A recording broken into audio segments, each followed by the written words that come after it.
तो हमारा ये लास्ट क्वेश्चन बचा था 7th चैप्टर का, है ना, स्पीड टाइम एंड डिस्टेंस का ये लास्ट क्वेश्चन बचा था। 19th क्वेश्चन है अरिहंत बुक का, ठीक है। तो अब हम उसको कंटिन्यू करते हैं, थोड़ा समझते हैं। जैसे कि बोर्ड पे लिखा हुआ है, मैं इसको समझाऊंगा आपको स्टेटमेंट के साथ, तो थोड़ा यहाँ फोकस रखना।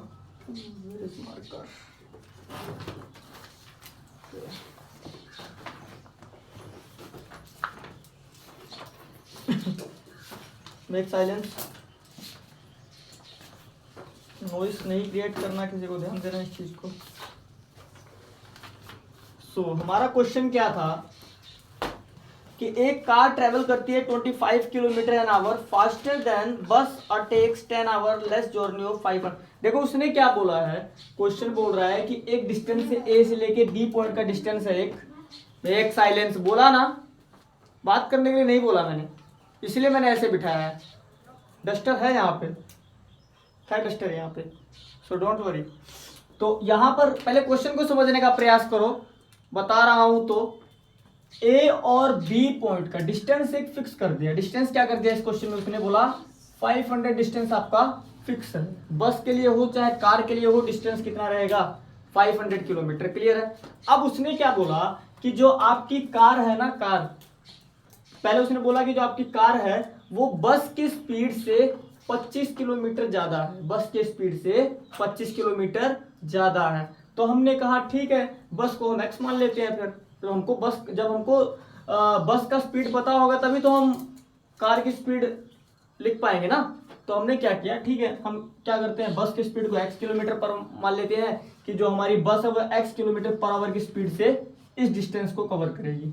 ठीक है, तो हमारी कार की स्पीड से चलेगी, फिर मतलब x से 25 किलोमीटर ज्यादा की स्पीड से रहेगी, 25 किलोमीटर पर आवर की स्पीड ज्यादा होगी उसकी। तो हमारी बस की, हमारी कार की स्पीड क्या हो जाएगी, x plus 25 kilometre per hour. ठीक है, मतलब यहाँ पर स्पीड किसकी ज्यादा है, कार की स्पीड ज्यादा है, कार की स्पीड ज्यादा है ना। तो यहाँ पर हमको उसने क्या बोला है कि अगर यहाँ पर कार की स्पीड ज्यादा है, कार की स्पीड अब ज्यादा दिख रही है सबको, नॉर्मली समझ में आ रहा है कार की स्पीड ज्यादा है, क्योंकि बस की स्पीड क्या थी, हमने x सेलेक्ट की है, और क्वेश्चन अकॉर्डिंग टू क्वेश्चन उसने कहा है कि जो बस की स्पीड है वो, सॉरी, कार की जो स्पीड है वो बस की स्पीड से 25 किलोमीटर पर आवर ज्यादा है। ठीक है, तो अगर हमारी बस की speed x kilometre per hour तो कार की speed x plus 25 kilometre per hour, और दोनों स्पीड से इनको डिस्टेंस कितना कवर करना है, सिर्फ 500 किलोमीटर। क्लियर। तो यहां पर उसको वो बोल रहा है अब कि अगर कार की स्पीड ज्यादा है, कार की स्पीड ज्यादा है, तो उस कार को इस डिस्टेंस को कवर करने में 10 घंटे कम लगेंगे। किससे कम लगेंगे, मतलब कि बस से 10 घंटे। अगर बस आपकी 20 आवर्स में 500 किलोमीटर कवर करेगी तो ये कितने में कर लेगा, 10 आवर्स में कर लेगा, मतलब 10 घंटे पहले ही पहुंच जाएगी, है ना। जैसे कि कार, जैसे हमारी बस है वो 20 घंटे में पहुंचेगी ए से बी पॉइंट पे। ठीक है, और कार हमारी, क्योंकि कार की स्पीड ज्यादा थी तो कम टाइम लेगी ना वो, तो मतलब 10 घंटे क्या लेगी, वो कम टाइम लेगी बी पॉइंट पे पहुंचने के लिए। इतना समझ में आया। अब उसने आपसे क्वेश्चन क्या पूछा है, उसने आपसे सीधा ये क्वेश्चन कर लिया कि मुझे बताओ इनकी स्पीड होगी क्या, एक्चुअल स्पीड। अभी तो हमने लेट कर रखी है ना, बताओ मुझे एक्चुअल स्पीड होगी क्या।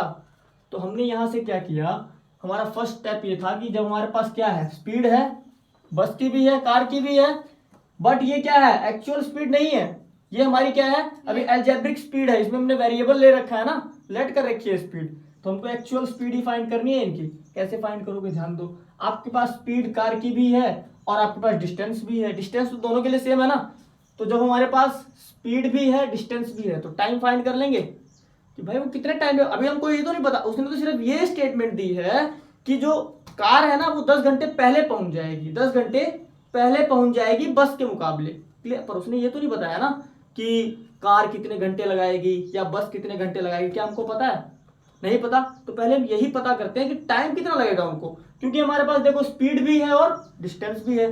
तो हम क्या फाइंड कर लेंगे, पहले स्पीड ऑफ कार, कार की स्पीड फाइंड कर लेंगे, और सॉरी स्पीड ऑफ कार तो हमारे पास है, और उसके बाद बस की भी स्पीड है हमारे पास फाइंड, और डिस्टेंस भी हमारे पास गिवन है। हम फाइंड क्या करेंगे यार, टाइम, टाइम टेकन कार, कि टाइम कितना लेगी कार बी पॉइंट तक पहुंचने के लिए। ठीक है, तो हम टाइम कैसे निकालेंगे? तो टाइम का फॉर्मूला आपको पता है, डिस्टेंस अपॉन में स्पीड होता है। तो डिस्टेंस हमारा 500 है, स्पीड x प्लस 25 है किसका? कार का। तो ये क्या हो जाएगा हमारा टाइम, कि इतना टाइम तो कौन लेगा? कार लेगी। कार को इतना टाइम लगेगा बी पॉइंट तक पहुंचने के लिए। क्लियर? अगला हमारी बस की बात आई कि टाइम टेक्स बस कितना टाइम लेगी बी पॉइंट तक पहुंचने में? तो हम टाइम निकाल लेंगे, 500 डिस्टेंस सही है और बस की स्पीड क्या थी? x थी। तो ये क्या हो जाएगा हमारा टाइम बस का। दोनों टाइम समझ में आ गए? अब अकॉर्डिंग टू क्वेश्चन क्या बोल रहा है? क्वेश्चन हमको यही बोल रहा है ना कि जो कार है वो 10 घंटे कम समय लेगी बस के मुकाबले, यही ना? तो हमारे पास दोनों का टाइम है। देखो ये किसका है?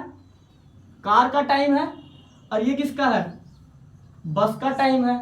अब इक्वेट हम कब करते हैं? दो चीजों को इक्वेट कब करते हैं? जब दोनों बैलेंस हो। तो यहाँ क्या ये इक्वल थी?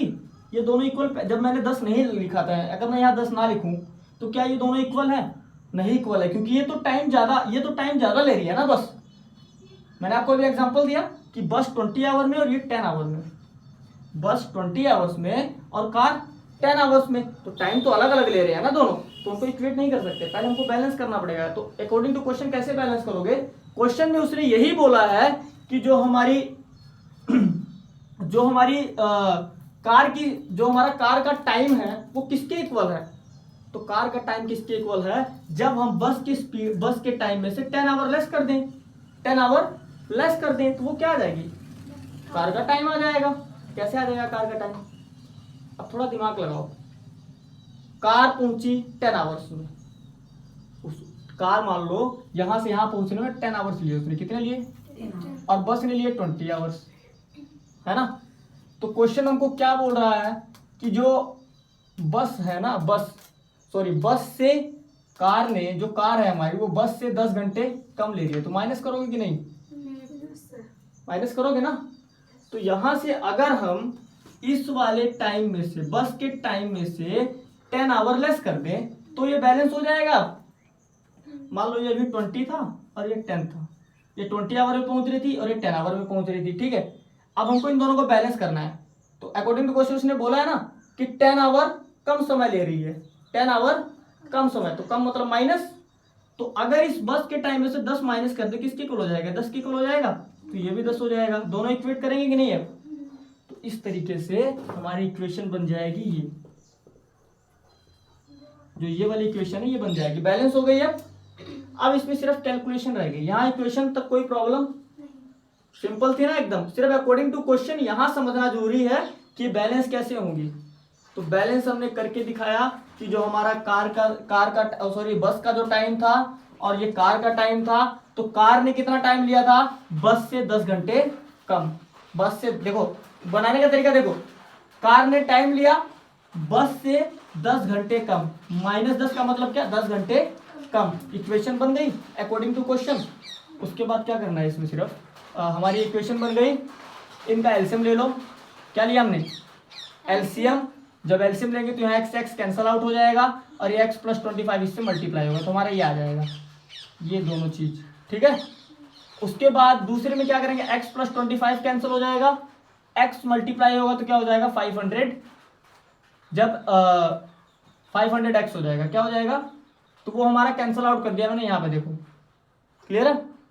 पहले क्या आया हमारा? ये वाला पोर्शन आया, फिर जब यहां से ये कैंसिल होगा तो x को इससे मल्टीप्लाई करेंगे, 500x आएगा। उसके बाद क्या होगा? अब यहाँ तो 1 है ना अपोन में, तो 1 को जब इससे डिवाइड करेंगे तो सेम टू सेम ये दोबारा आ जाएगा। तो इस पूरे को किससे मल्टीप्लाई कर देंगे? 10 से, तो 10x² प्लस 250x आ जाएगा।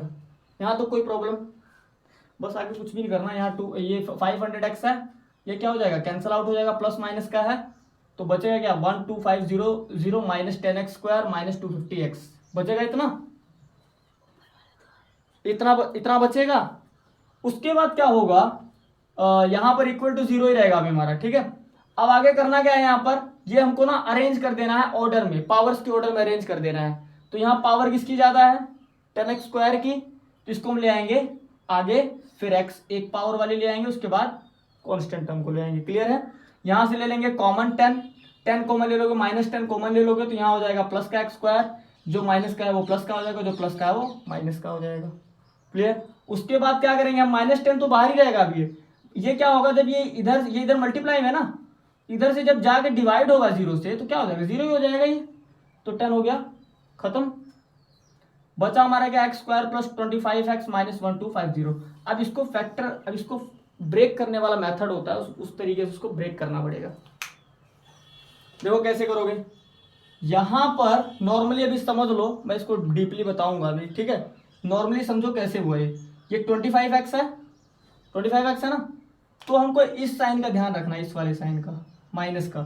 ये कैसे ध्यान रखना है कि हम अभी बीच वाला ब्रेक करना है ना हमको, बीच वाला पार्ट, ये ऐसे ब्रेक करो कि माइनस ये वाला इस वाला साइन ध्यान देना, माइनस करने पे 25x आ जाए, माइनस करने पे 25x आ जाए, और जो दो टर्म माइनस होंगी ना, जब उनको हम मल्टीप्लाई करें तो हमारा कितना है, 1250 आए, मल्टीप्लाई करने पे 1250 आए। तो ऐसे दो नंबर्स कौन कौन से थे हमारे, 50 माइनस 25x अगर करते हैं तो 25 आ रहा है ना, 50 को 25 से मल्टीप्लाई करोगे तो यही आएगा।